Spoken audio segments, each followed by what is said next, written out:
Hello दोस्तों, मैं Shubham sir. आप सभी का एएसपी टारगेट अकेडमी में हार्दिक स्वागत अभिनंदन है। दोस्तों, आज हम लोग पढ़ेंगे भारतीय संविधान से संबंधित कुछ सार संग्रह, क्या कुछ इम्पोर्टेंट बिंदु पढ़ेंगे। ठीक, तो पहला है भारतीय संविधान सभा की प्रथम बैठक कब हुई। तो भैया, भारतीय संविधान सभा की प्रथम बैठक हुई थी 9 दिसंबर 1946 ईस्वी को। कब हुई थी?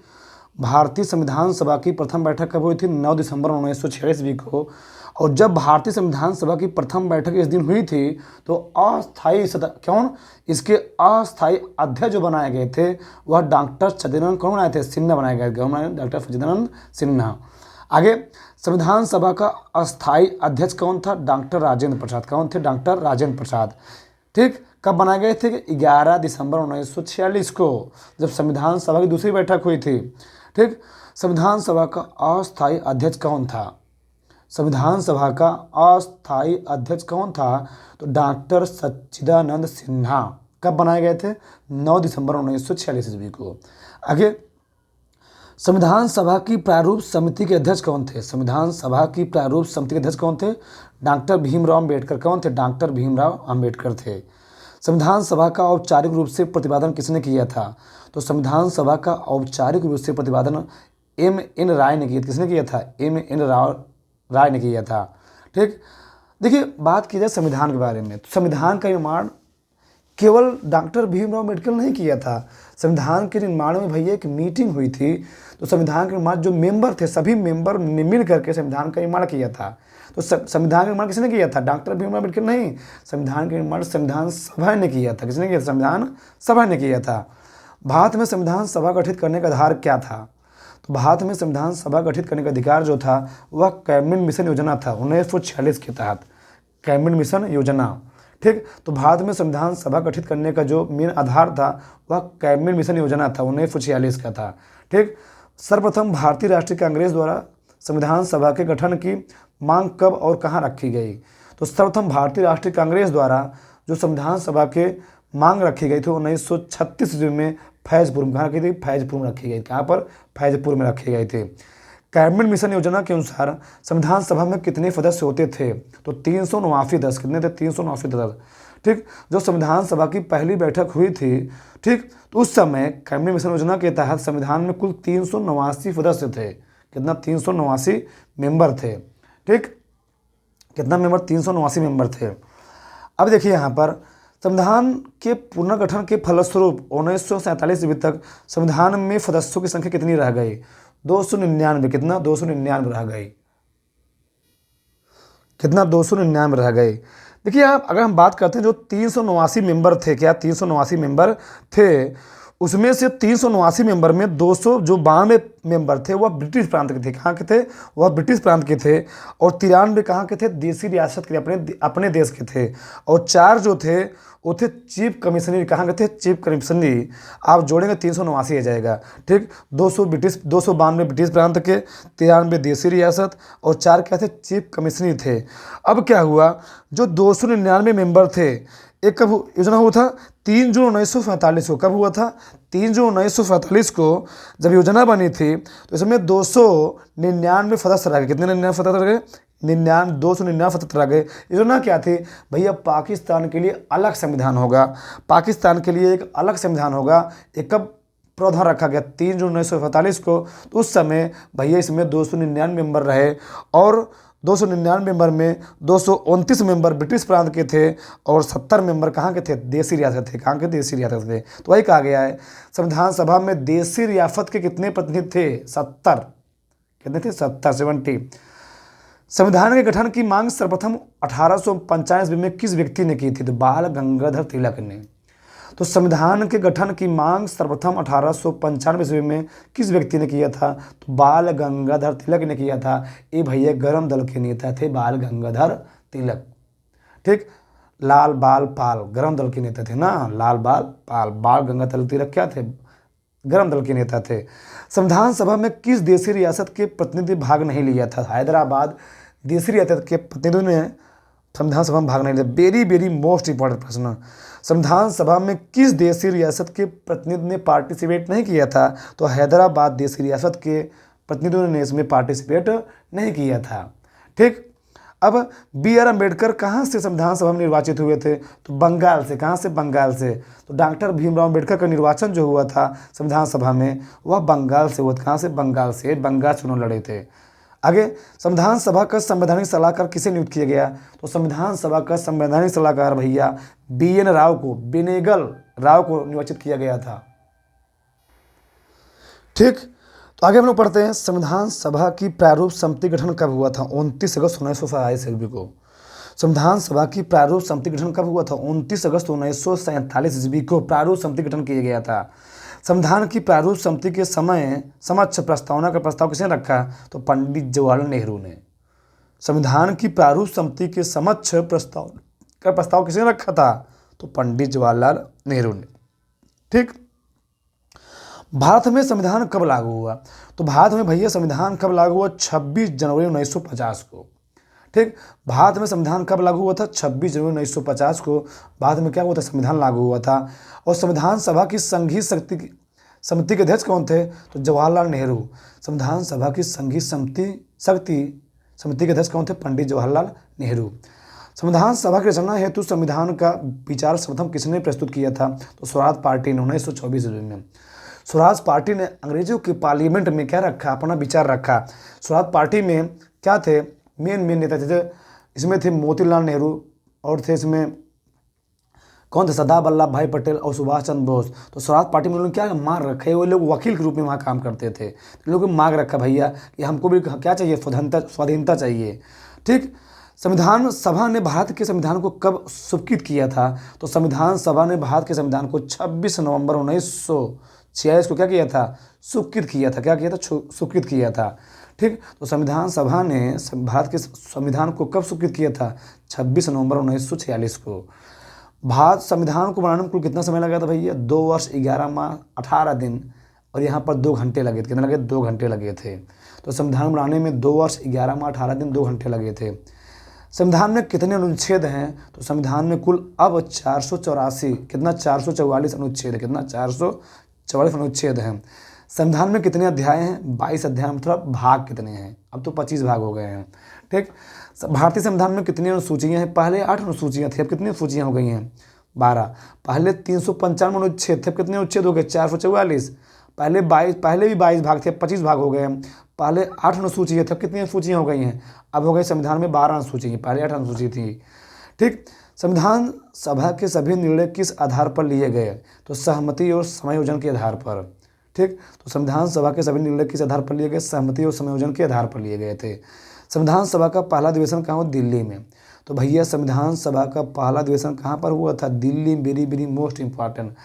ठीक, अधिवेशन क्या होता है? जब राष्ट्रपति महोदय लोकसभा और राज्यसभा में किसी कारण से मतभेद होने पर दोनों का बैठक एक साथ बुलाते हैं तो जिसे हम लोग कहते हैं अधिवेशन। और किसके लिए बुलाया गया था? यह दहेज निषेध विधेयक के लिए सर्वप्रथम बुलाया गया। दिल्ली में बुलाया गया था। दहेज निषेध विधेयक के लिए पूछ सकता है पेपर में। आगे, संविधान सभा का चुनाव किस आधार पर हुआ? तो वर्गीय मताधिकार पर। वर्गीय मताधिकार पर संविधान सभा का पहला चुनाव किया गया। आगे हम लोग पढ़ते हैं संविधान की प्रस्तावना। तो भारतीय संविधान किस भाग को संविधान कुंजी की संज्ञा दी गई है? तो भारतीय संविधान के किस भाग को संविधान कुंजी की संज्ञा दी गई है? प्रस्तावना को। तो प्रस्तावना को भारतीय संविधान कुंजी कहा गया, चाबी कहा गया है। भारत के संविधान की प्रस्तावना उद्देश्य किन शब्दों से शुरू होती है? तो हम भारत के लोग। वेरी वेरी मोस्ट इंपॉर्टेंट प्रश्न। भारत की जो प्रस्तावना है या उद्देश्य क्या है वह किस लाइन से शुरू होती है? तो हम भारत के लोग। संविधान निर्माताओं ने सबसे अधिक ध्यान किस पर दिया? प्रस्तावना पर दिया, क्योंकि वही मेन आधार है संविधान का, मेन चैप्टर है, मेन भाग है। तो संविधान निर्माताओं ने सबसे अधिक ध्यान किस पर दिया भैया? प्रस्तावना पर। किस पर दिया था? प्रस्तावना पर। भारत के संविधान की प्रस्तावना में प्रथम संशोधन कब हुआ था? तो 1976 में। 1976 में क्या जोड़े गए थे? समाजवादी, धर्मनिरपेक्ष, अखंडता सब जोड़े गए थे। ठीक, अब यहाँ पर क्या हुआ? भारत के संविधान की प्रस्तावना में संशोधन कब? 1976 में। संविधान की प्रस्तावना के अनुसार भारत किस प्रकार का राष्ट्र है? धर्मनिरपेक्ष राष्ट्र। क्या है? संविधान की प्रस्तावना के अनुसार भारत किस प्रकार राष्ट्र है? धर्मनिरपेक्ष राष्ट्र। कौन सा? धर्मनिरपेक्ष राष्ट्र है। भारत एक धर्मनिरपेक्ष राष्ट्र है, इसका अर्थ क्या है? यह किसी निश्चित धर्म का समर्थन नहीं करता है। मतलब भारत एक ऐसा देश है, यह किसी निश्चित धर्म का समर्थन नहीं करता। भैया सब लोग यहाँ पर हिंदू, मुस्लिम, सिख, ईसाई आपस में सब भाई भाई, सब यहाँ भाई हैं। ठीक, यहाँ पर कोई भेदभाव नहीं होना चाहिए। 42वें संविधान संशोधन द्वारा प्रस्तावना में कौन से शब्द बढ़ाए गए? तो भैया समाजवादी, धर्मनिरपेक्ष और अखंडता पूछा। वेरी वेरी मोस्ट इंपॉर्टेंट, 42वें संविधान संशोधन द्वारा प्रस्तावना में कौन शब्द बढ़ाए गए थे? तो समाजवादी, धर्मनिरपेक्ष व अखंडता शब्द बढ़ाए गए थे। भारत एक गणतंत्र है, इसका अर्थ क्या है? अर्थात भारत में वंशानुगत शासन नहीं है, भारत में राजतंत्र शाही नहीं है, क्या है? प्रजातंत्र शाही है। जैसे लोग चाहेंगे, अर्थात जनता का, जनता द्वारा, जनता के लिए जो शासन होता है उसे हम लोग कहते हैं डेमोक्रेसी अर्थात लोकतंत्र। इसकी परिभाषा किसने दिया था? अमेरिका के राष्ट्रपति अब्राहम लिंकन ने। अर्थात अब चाहे राष्ट्रपति हो, चाहे प्रधानमंत्री हो, चाहे मुख्यमंत्री हो, वो सभी जनता के नौकर हैं, ना कि हम लोग क्या हैं? उनके नौकर हैं। ठीक, तो ये चीज था। आगे हम लोग पढ़ते हैं भारतीय संसद। भारत की संघीय व्यवस्था किस नाम से जाना जाता है? भैया संसद। भारत की संघीय व्यवस्था को संसद के नाम से हम आगे। भारतीय संसद का निर्माण कैसे होता है? तो कह सकते हैं भारतीय संसद कितने अंगों से मिलकर बना हुआ है? तो भैया भारतीय संसद 3 अंगों से मिलकर बना हुआ है, लोकसभा, राज्यसभा, राष्ट्रपति। तो भारतीय संसद जो है वह 3 अंगों से मिलकर बना हुआ है, लोकसभा, राज्यसभा और राष्ट्रपति। ठीक, इधर समझ में आया? देखिए संसद के कितने सदन होते हैं? संसद के 2 सदन होते हैं। अगर कहें संसद कितने अंग हैं, तो संसद के 3 अंग हैं, लोकसभा, राज्यसभा, राष्ट्रपति। और संसद के कितने सदन होते हैं? तो संसद के 2 सदन होते हैं, एक लोकसभा, एक राज्यसभा। लोकसभा को हम लोग कहते हैं निम्न सदन, राज्यसभा को हम लोग कहते हैं उच्च सदन। इसको हम लोग कहते हैं युवाओं का सदन, इसको हम लोग कहते हैं वृद्धों का सदन। क्या कहते हैं? वृद्धों का सदन। अभी हम लोग विस्तार से पढ़ेंगे। संसद के किस सदन को प्रतिनिधि सभा क्या कहा था? प्रतिनिधि सभा कहा जाता है, तो लोकसभा को। संसद के किस सदन को प्रतिनिधि सभा कहा जाता है? तो लोकसभा को। संसद का कौन सा सदन अस्थायी सदन है? तो भैया राज्यसभा है। जो राज्यसभा, इसका विघटन कभी नहीं होता है। राज्यसभा के सदस्यों का कार्यकाल 6 वर्ष के लिए होता है और लोकसभा के सदस्यों का कार्यकाल 5 वर्ष के लिए होता है। लोकसभा का प्रत्येक 5 वर्ष बाद क्या होता है? विघटन हो जाता है। लेकिन राज्यसभा का विघटन नहीं होता है। क्यों? क्योंकि प्रत्येक दूसरे वर्ष इसके 23 सदस्य क्या होते हैं? हट जाते हैं और बचते रहते हैं। ठीक, आगे भारतीय संसद का तीसरा अंग कौन सा है? राष्ट्रपति। कौन सा है? राष्ट्रपति। संसद के 2 क्रमिक अधिवेशनों के मध्य कितना समय अंतराल होता है? तो संसद के 2 क्रमिक अधिवेशनों के मध्य कितना अंतराल होता है? 6 माह का। तो भैया संसद के 2 क्रमिक अधिवेशनों के मध्य 6 माह का 6 माह का अंतराल होता है। ठीक, भारतीय संसद को कौन भंग कर सकता है? भारतीय संसद को केवल राष्ट्रपति महोदय भंग कर सकते हैं। ठीक, लोकसभा में। भारतीय संसद की संप्रभुता किसमें प्रतिबंधित है? तो न्याय समीक्षा से। किससे? न्याय समीक्षा से। ठीक, भारतीय संसद के दोनों सदनों की संयुक्त बैठक किस संबंध में होती है? तो साधारण विधेयक द्वारा। साधारण विधेयक द्वारा भारतीय संसद की संयुक्त बैठक होती है, राष्ट्रपति महोदय करा देते हैं। साधारण विधेयक से संबंधित गतिरोध को दूर करने के लिए संसद के सदनों की संयुक्त बैठक कौन बुलाता है? राष्ट्रपति।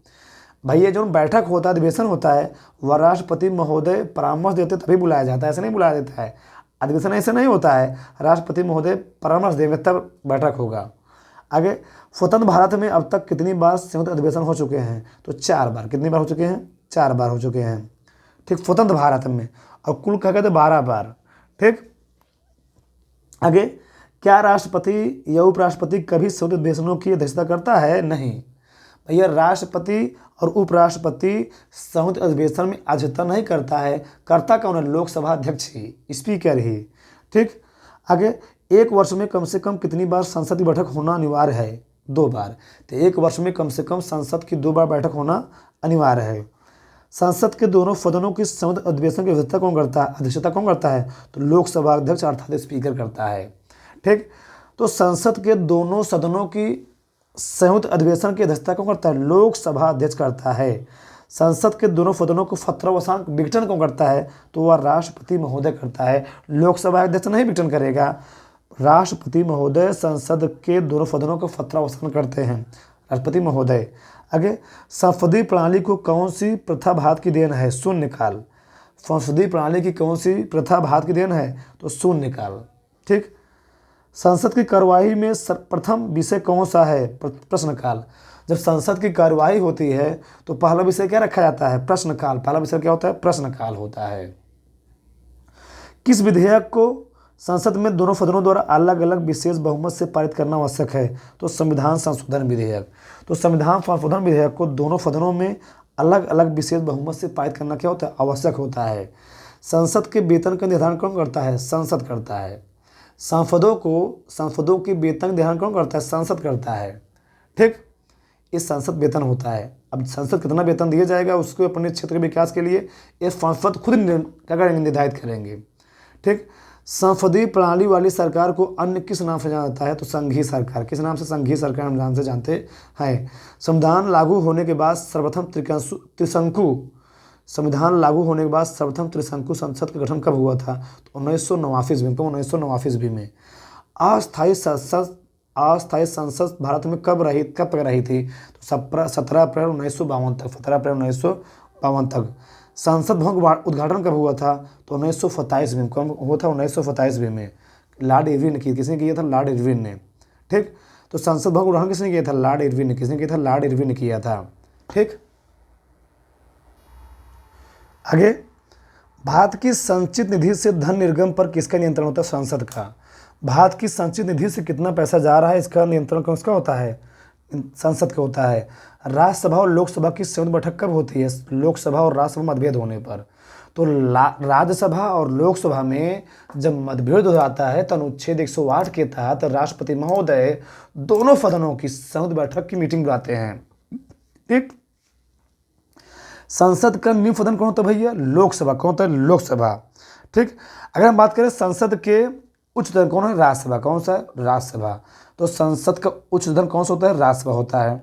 संसद के किस सदस्य को गैर सरकारी सदस्य कहा जाता है? तो मंत्री के अतिरिक्त अन्य सभी सदस्यों को। तो संसद में मंत्री के अतिरिक्त अन्य सभी सदस्यों का कहते हैं?